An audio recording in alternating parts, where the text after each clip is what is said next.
Hello friends, good morning. Welcome back to my channel Preeti motivation blog में। तो हम आशा करते हैं कि हमारी सभी बहनें बहुत ही अच्छी होंगी। और अब तो वो अपने बस ज्वाइनिंग लेटर के डेट का इंतज़ार कर रही होंगी कि बस ज्वाइनिंग लेटर की डेट आ जाए। बहुत सारी बहनों का कमेंट भी आता है कि कब होगा, कब तक होगी ज्वाइनिंग। तो मुझे लगता है बहुत ज़्यादा टाइम नहीं लगेगी। और पॉसिबिलिटी ये भी है कि रक्षाबंधन फेस्टिवल आने वाला है हम लोगों का। तो हो सकता है फेस्टिवल के पहले ही ज्वाइनिंग लेटर दे दिया जाए ताकि त्यौहार की जो खुशी है वो दोगुनी हो जाए। बट ये 100% पॉसिबिलिटी नहीं है, बट केवल 50% ही है। और 50% चांस है। 50% ये है कि अभी 1.5 से 2 महीने लग सकते हैं, जैसा कि मैं लगातार बताते हुए आ रही हूँ। और बहुत सारी बहनों का हमारी कमेंट था कि दीदी कोर्ट केस का क्या हुआ। तो चलिए मैं कोर्ट केस की अपडेट आप लोगों को दे देती हूँ। कोर्ट केस की अपडेट तो जिनका सिलेक्शन नहीं हुआ है वो बहुत सारी बहनें मतलब अभी भी ग्रुप पर वहाँ मैं भी ऐड थी, तो अभी भी चैट करती हैं, बताती भी रहती हैं। तो अभी भी वो लड़कियों को इकट्ठा कर रही हैं और पैसे उसे भी इकट्ठा कर रहे हैं और वकील भी हायर करेंगे। हालांकि मुझे लग रहा है प्रिपरेशन चल रही है, बट अभी भी केस फाइल नहीं हुई है। जी हाँ, अभी भी केस फाइल नहीं हुई है, बस प्रिपरेशन चल रही है। तो मुझे लग रहा है कि केस फाइल नहीं हुई है, तो ये खुशी की बात है। और बहुत सारी बहनों का कमेंट ये था कि मतलब जो ये कोर्ट केस फाइल होगा उसका हमारी भर्ती पर क्या असर पड़ेगा। तो उसका हमारी भर्ती पर कोई असर नहीं पड़ेगा। जो सेलेक्ट हैं वो सेलेक्ट ही हैं, ये मैं अपने पहले भी वीडियो में बताया है।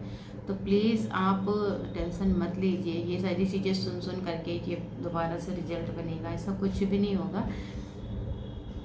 तो प्लीज़ आप मतलब ऐसा भी ना हो कि आप सेलेक्ट हो गए हो फिर भी आप दुखी रहते हो कि क्या होगा।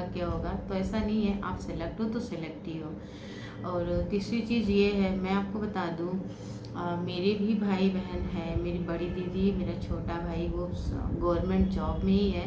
तो जब से रिजल्ट आया है तो मैं अपने दीदी से भी ये चीज़ें बोलती रहती थी कि दीदी क्या होगा। मेरी दीदी बोलती थी कि मिठाई खिलाओ, तो मैं बोलती थी कि पता नहीं क्या होगा दीदी। कुछ मतलब जो कुछ लोग हैं जो बिल्कुल रिजल्ट के करीब आकर के पॉइंट से उनका सिलेक्शन नहीं हुआ, तो काफ़ी दुख हो रहा है। ये चीज़ मैं बोली भी हूँ, मैं खुद फील की हूँ, एक नहीं कई बार फील की हूँ, तब मैं बता रही हूँ। तो मेरी दीदी बोलती थी कि ये सारी चीज़ें होती रहती हैं। मेरी दीदी का सिलेक्शन बेसिक सिलती थी कि मेरा भी मतलब जब मेरा सिलेक्शन हुआ था तब भी बहुत सारे लोग कोर्ट गए थे, बट कुछ नहीं होता। बस ये होता है कि हम अपनी मन की शांति के लिए करते हैं ताकि पता नहीं मतलब थोड़ा बहुत प्रयास कर लेने से सिलेक्शन मिल जाए। क्योंकि सही है, बेरोज़गारी बहुत ही ज़्यादा है।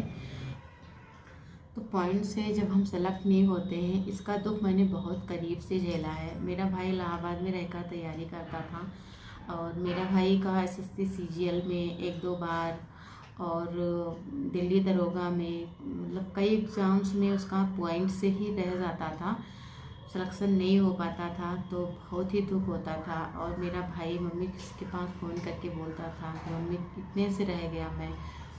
तो उस टाइम मेरी मम्मी भी बहुत रोती थी। बट ये था कि मेरा भाई हिम्मत नहीं हारता था। वो बहुत सारे एग्ज़ाम्स दिए, क्वालिफाई भी किए और पॉइंट से रुक जाता था, लेकिन कंटिन्यूसली चलता रहता था, करता रहता था। तो आज तो मेरे भाई का पहले तो पुलिस यूपी पुलिस में सिलेक्शन हो गया। उससे पहले उसका सीआरपीएफ में सिलेक्शन हुआ बट ज्वाइन नहीं किया। फिर पुलिस में सिलेक्शन हुआ, उसमें भी ज्वाइन नहीं किया। और इस टाइम वो इलाहाबाद हाई कोर्ट में पोस्टेड है। तो मुझे लगता है कि ये सही है। कई बार असफलताओं से जूझ करके ही हमें सफलता मिलती है और इस चीज़ को हमें स्वीकार करना चाहिए और अपनी पढ़ाई को आगे बढ़ाना चाहिए। क्योंकि और जिन बहनों का हमारे सिलेक्शन हो गया है, मैं एक बार फिर से बता देती हूँ, आप लोग परेशान मत होइए। आपने मेहनत किया है तो उसी का परिणाम है ये।